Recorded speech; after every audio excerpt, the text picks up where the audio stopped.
Hello, ladies and gentlemen. This is Keys. Welcome back to another episode of Hearts of Iron 3 with the BlackICE mod. And the year is 1952 and it's February. We are playing the Republic of China, of course. Currently, what we're doing is I have two corps down here in Vietnam. We're just kind of down here helping the Brits clean up. It's actually a terrible situation, not because it's hard, but because for some reason my units down here are getting zero supplies. Why is that? Well, no one really explains it. Okay, these guys right here, I'm going to separate the engineers from the cavalry, disband the cavalry, because I don't want really cavalry that much. I don't need cavalry that much, but I'm sure I'm going to need the engineers. I'm also going to keep the recon cavalry just in case. I do not need garrisons either.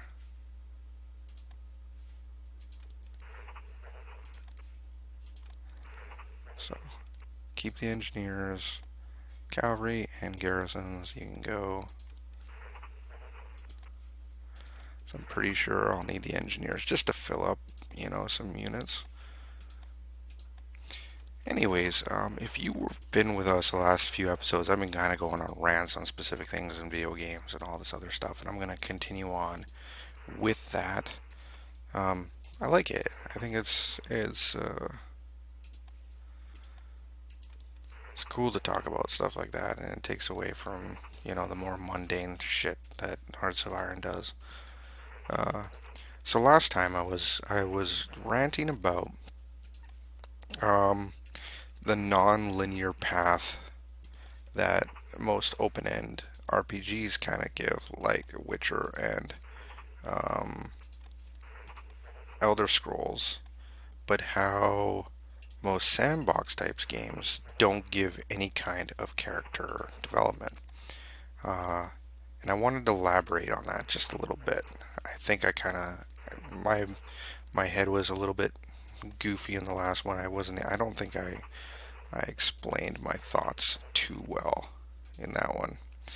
So essentially, here's the idea that I have when it comes to this.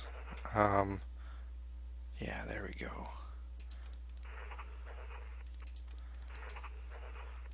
And you guys.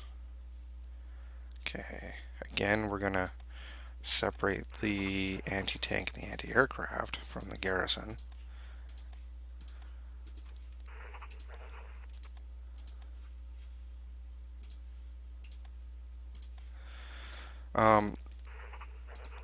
What I would love to see is a game that has the ability to give you the option to do something somewhat extraordinary. Okay, so these guys right here, I'm actually going to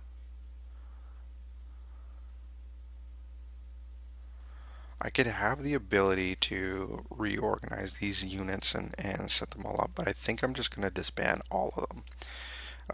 In order to get these units to even a decent place, I'm going to have to upgrade the militia into infantry, and then I got to build a whole pile of other stuff. I don't think we need more units. These are all pretty much exactly the same. I don't want to separate the artillery and all that other shit from all these guys either, so I'm just gonna dump them. We're gonna disband all these. There we go. Like so. I think it would make things so much easier just doing that. Strategically redeploy you. Also just strategically redeploy all you guys. And I'm going to strategically redeploy you over there. Like so.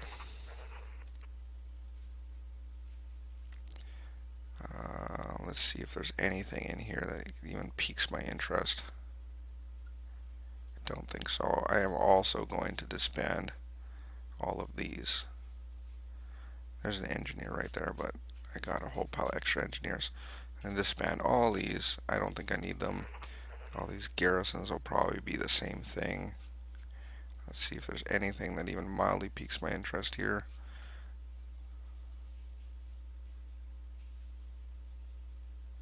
I'm not seeing it. I'm going to disband all those. And then we'll look through this. I doubt I'm going to see anything in here that even piques my interest. Mostly going to be militia with a bunch of other shit.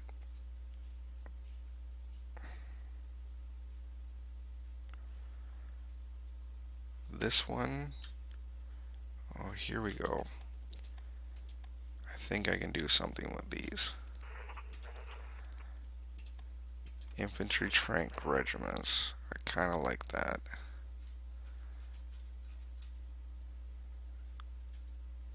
I wish there was more of those. Okay, what if I create this into a corps? So I'm going to actually keep 5 of these bad boys like so.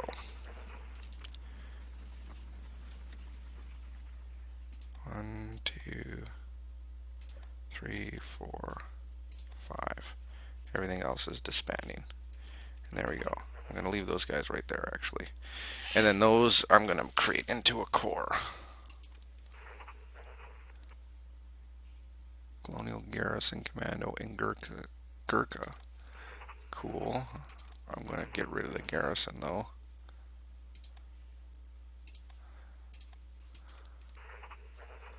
Colonial Infantry.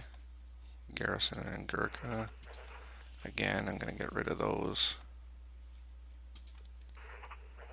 Because I think that's a commando type unit.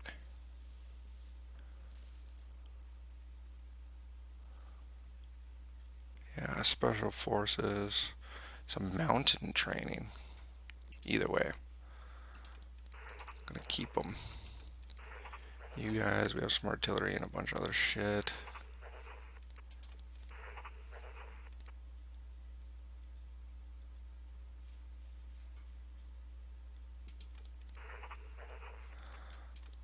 Okay, those are under a commander, but I think I'm just gonna disband them anyways.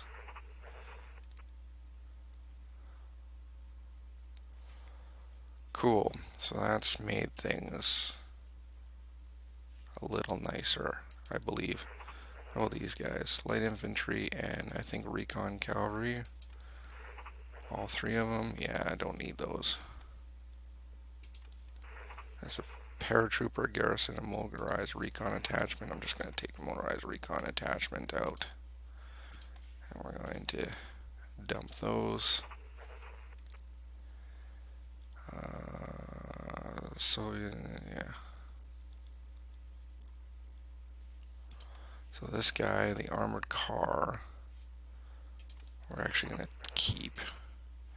And move this guy over here.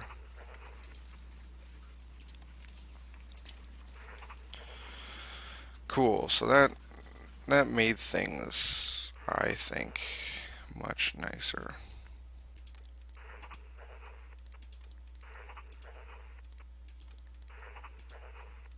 There we go. So you and move you guys all in one spot.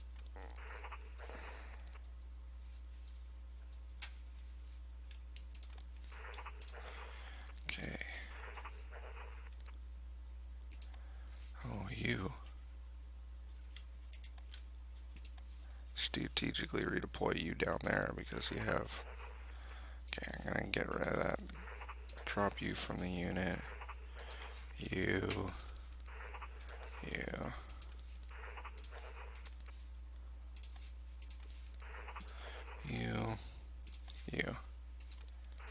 There we go.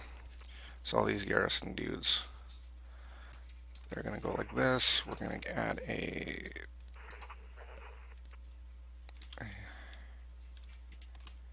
core right there. All you guys minus you. are also going to get a core.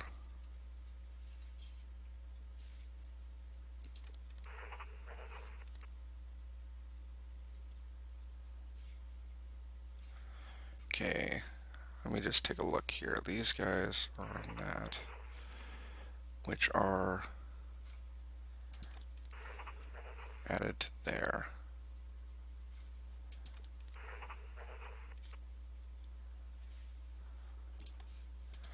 Okay, so we're going to add this to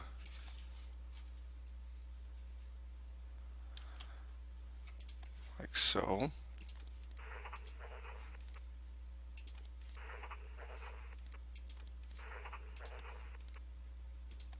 And like so. Cool. So that, I think that army group right here, yeah, handles all the coastal defenses, or most of them.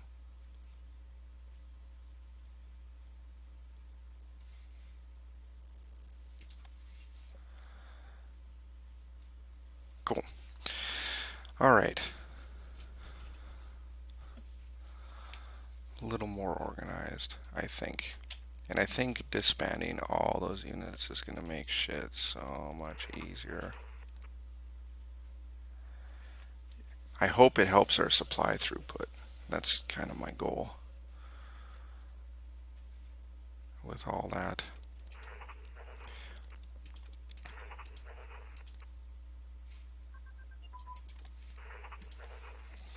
Anyways, I want to mention, or I want to keep talking about this concept, and the idea essentially is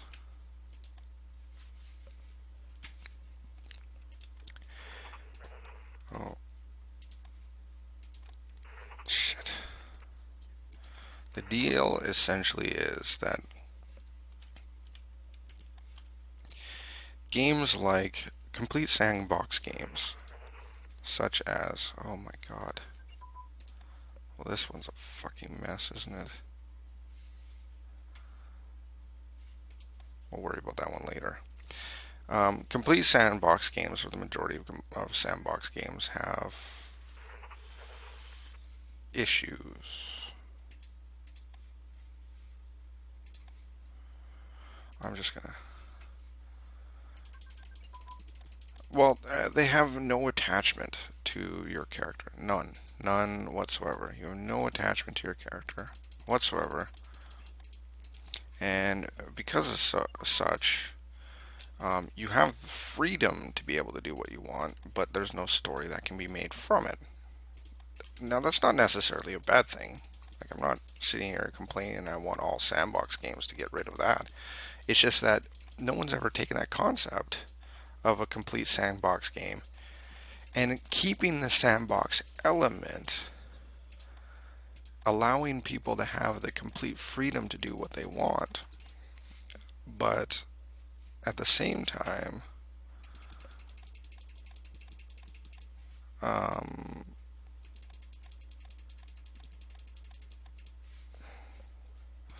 but at the same time, making making a story out of it. And I absolutely believe that with the knowledge that everyone has with procedural generation nowadays, and a creative team, like, because you need to be creative to do this, you can actually make a completely procedurally generated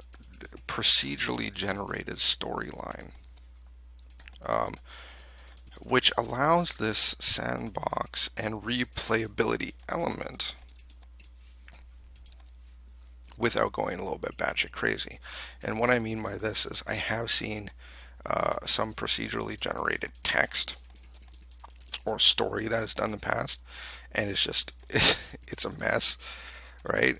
I think that that was just the course of pretty bad math and really poor algorithms rather than fault on procedural generation side, because you can just set it up on some very specific parameters to make it so that it's much better controlled.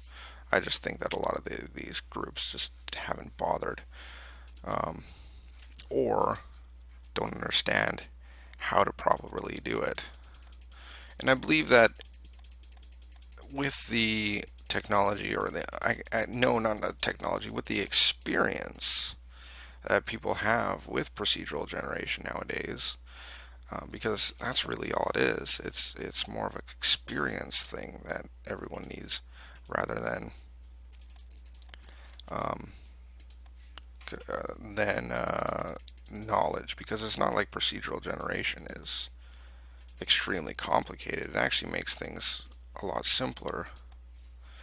It's the experience of working through the goofy little bugs and the weird ass, anomalies that people aren't really used to, or seeing the flexibility that's available with procedural generation that people aren't really if they, especially if they've been um,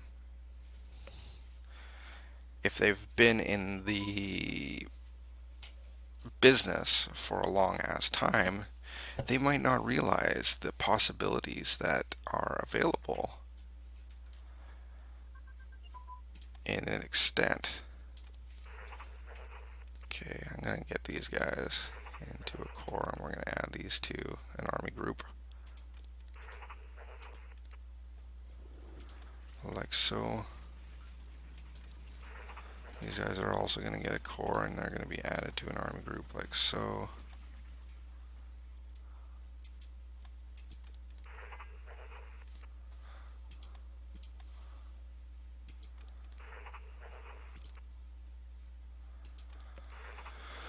Okay, we got this guy right here. We got that guy right there. We got these two right here. Might as well just add them to a core and add them to an army group as well.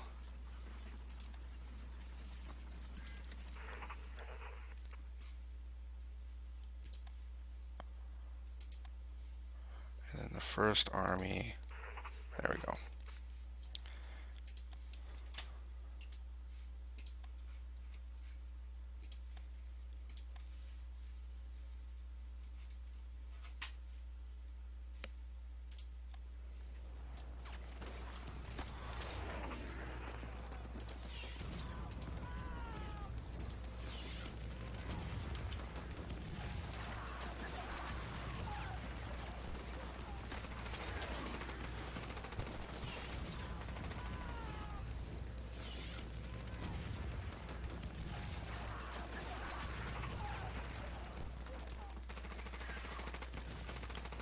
So we're getting absolutely murdered by our lack of supplies that we have down here, more than anything else. It's just brutal. It's brutal.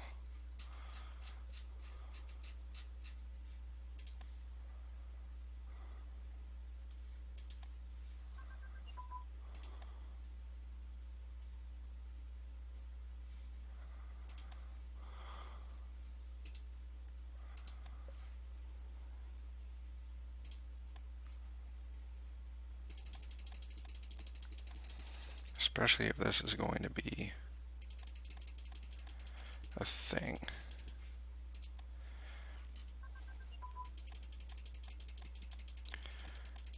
So I honestly believe that I think it's going to be interesting to see what video game developers are going to do in the future when it comes to the or when it comes to procedural generation. You look at, like, everyone's talking about No Man's Sky, and oh, No Man's Sky, oh, it looks amazing, but oh, they miss the mark so much. They miss it. They don't get it. Like, like, here's the thing: they're adding all this expansion, all these places you can go, all these things you do. Look at it, the universe is yours, blah blah blah blah. But it's gonna be such a crappy game. I know it's gonna be. It's gonna be just as boring as Spore. It's gonna probably be worse. It's not going to be a good game. Everyone thinks it's going to be a good game. It's not. It's not going to be a good game. There's no content. There's no content. Nothing. There's nothing. There's no content to that game. I can put money on it. It's going to be complete crap.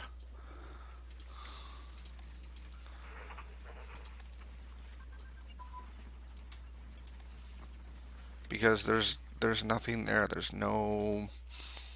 Um, there's no meat to it. There's nothing. That just it's gonna be awful. It's gonna be so awful. Okay, 10th core. Let's take you off and attach you to the 10th core as soon as the autosave is done,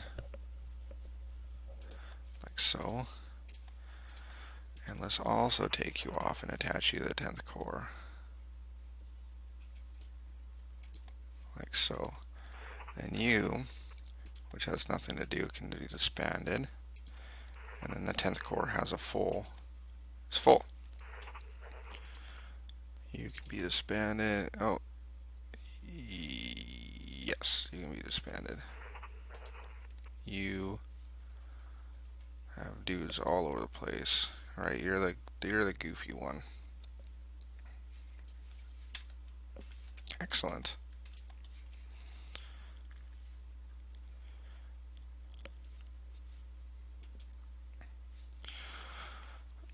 And the reason why I have to go back to this because I threw out a punch and I didn't back it up. But the reason why that No Man's Sky is going to be so boring is that when it comes to procedural generation like that, um, they they make this expansive universe, and that's a really cool thing about the procedural generation.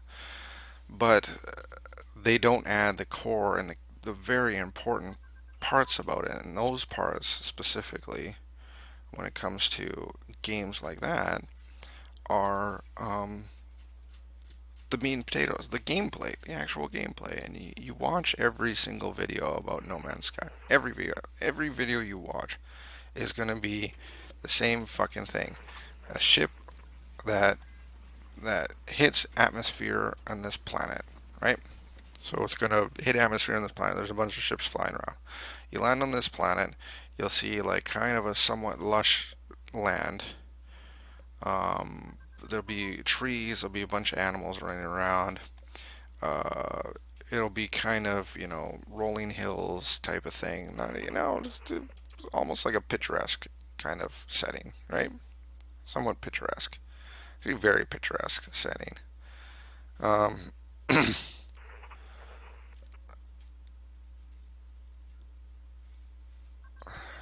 what am I doing here?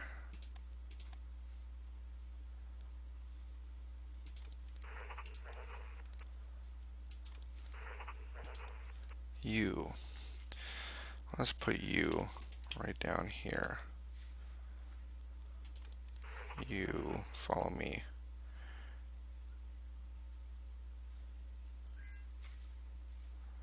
You're gonna go there. Anyways, so you have this picturesque setting and a couple animals kind of wandering around, and everything seems pretty nice and everything like that. And then you can kind of like, oh, let's shoot a rock. Oh, let's picture this. Oh, let's mine a couple things. Yada yada yada. And there's only so much you can do. Like when it comes to export, I can understand they're trying to make this exploration game, and like look at all the stuff you can see and go and places you can explore and all this other jazz. And I get it. I get what they're trying to do, but they're missing the key thing about what makes games fun is you can only explore so much, but you need something a little bit more than that. Uh, Minecraft is always something you can always go back in when it comes to a procedural generation game. You got to look at Minecraft and say, why is it so goddamn successful? Well, because they take this ability of procedural generation and they make it the secondary. They make it secondary. It's uh, it's something that makes the world, and it's cool that it makes the world. but it's such a secondary part of the game. It's not even funny. It's a tool to create the world, but the gameplay is the meat and potatoes, right? The ability to build stuff and create things and all this other stuff. The crafting, that is the meat and potatoes. And when you look at No Man's Sky, they're trying to make the procedural generation the meat and potatoes. That's what they're trying to do. They're trying to make the act of procedural generation as the gameplay, and it's not going to work. You saw that problem with Starbound when it came out. It's starting to get better, but when it first came out, they made the procedural generation as the selling feature. That was the kick-ass thing about Starbound. Look at all this stuff you can do, and all the places you can go, and all the things you can do, and all the stuff you can do, and all the fucking you name it, right? And although that's cool, and although that's, hey, that's great, but you can only play for so long until you realize that this is just boring. There's no content. There's very little content, and Starbound, the developers that made Starbound, are starting to, or well, started to realize that, and they started adding content, but it took them a good while for them to be like, oh shit, this was a this isn't working. We can't just make a fucking game out of nowhere and suddenly it's fun. That's not That's not how it works.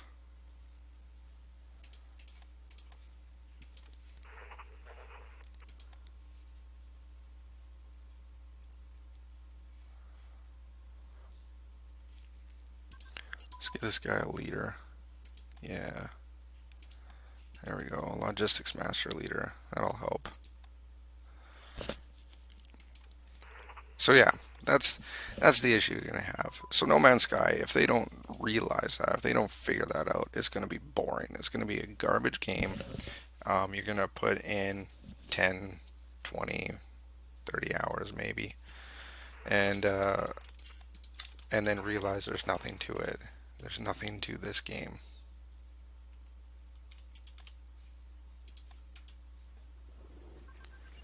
You're gonna realize how boring it is, and you're gonna realize how terrible it is, and then you'll just put it away and never look at it again. And it's going to take them a year. They're going to realize that too, right? And the developers are going to realize that, and then they'll like, oh shit, maybe we should make this a little bit better. And then they'll spend some time making it better, and then it'll take a year or two before before everything's all sorted, and then it would go.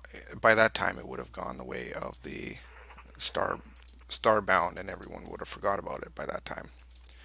It's sad. It really is sad, but that is the truth. That's exactly what will happen. I, I can put fucking money on it right now. That's exactly what will happen.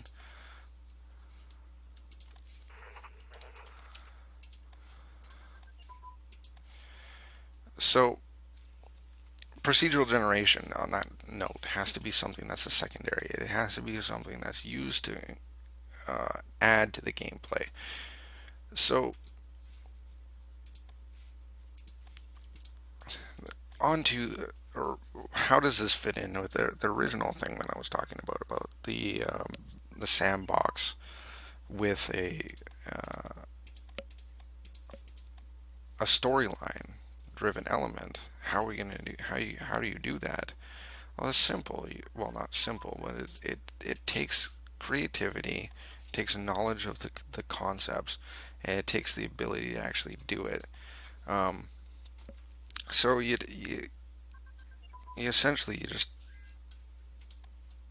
oh, so many pop-ups. Oh, my first battleship. We got a battleship, boys. I'll put this sucker right there.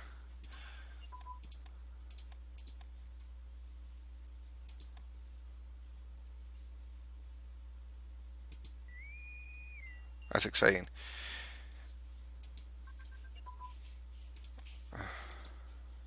I am getting sick of all these pop-ups and these things keep. Whoa, there's a lot of battleships.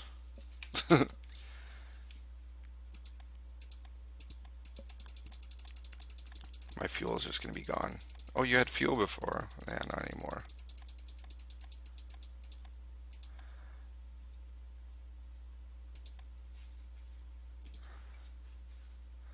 Not anymore, good sir. Not anymore.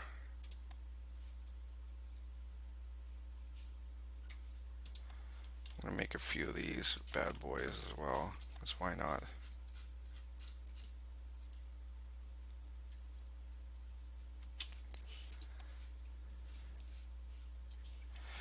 Um. So yeah, if a development company were to make a game that is very similar in a sense to an Bethesda game, right?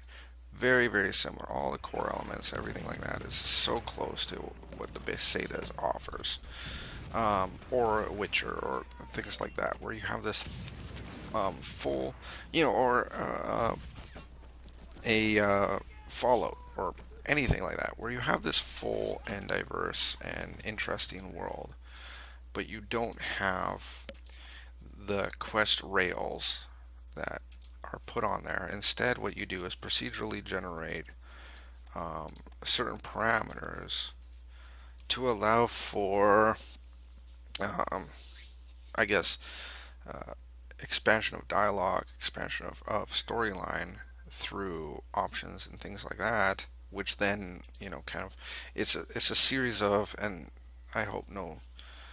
Uh, I hate using this word because I see it so much on the fucking internet nowadays, but a series of triggers. God, it's so weird that I can't even say the word triggers without being bothered, without being triggered. Fucking God, I hate that. Anyways, a series of triggers that, for example, if you talk to this one character, procedurally generated character that has these certain parameters in place, so he's like a friendly dude that owns a coffee, or fucking, yeah, he owns a coffee shop, and his coffee shop is, I don't know, busy, and you talk to him and you say, "Can I get a job working at your coffee shop?" He is most likely to do that. That triggers something else to happen, and it's just a series of triggers to allow these things to happen within specific parameters, and that change regularly. So you don't have these uh, rail quest lines that you do normally in most of these games. Instead, you have, cool, we're getting this stuff all done.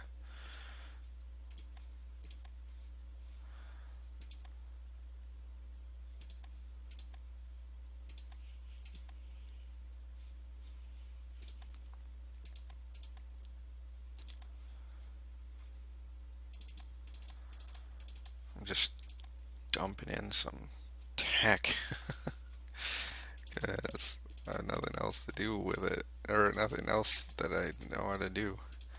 Just, hey, let's do some tech.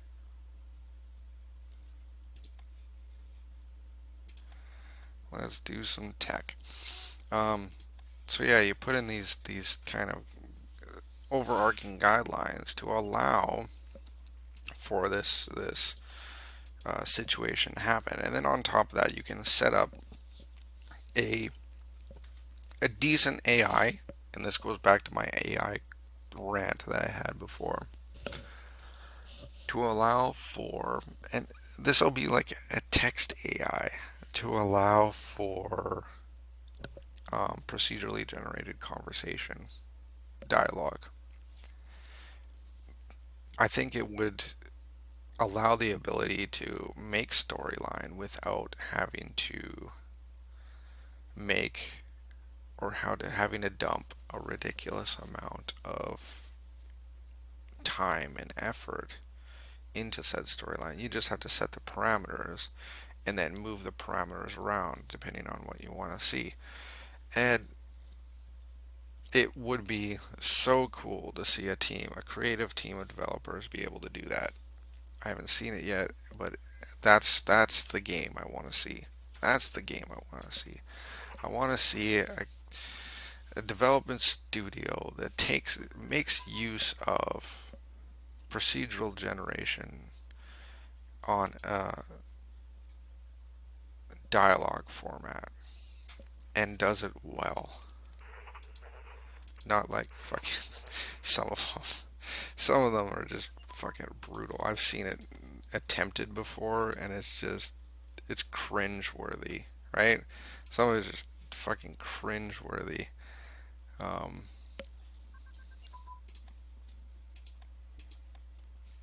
but I definitely believe that if you do it right, you have the ability to possibly do something amazing. If you set that up in a proper way, then it allows for true replayability. And that's one thing that procedural generation does give, the ability for massive replayability. Um, do it over and over and over again. You start a new map, you're going to get something new every single time, and that's what procedural generation does so well. And if you were to do that on a dialogue text type thing, you can come up with some crazy ass shit. You see that in a small way with random number generations in paradox games, but that's another story. Um, Mostly, uh, that's for another time. But anyways, I'm going to end this video here. Thank you everyone for watching. I hope you really enjoyed this video. If you like this video thus far, please hit the like button. If you want to see more of this and you want to support the channel, please subscribe. And I always love you guys' feedback and your comments, so please put that in the comment section below. But until next time, Keys out.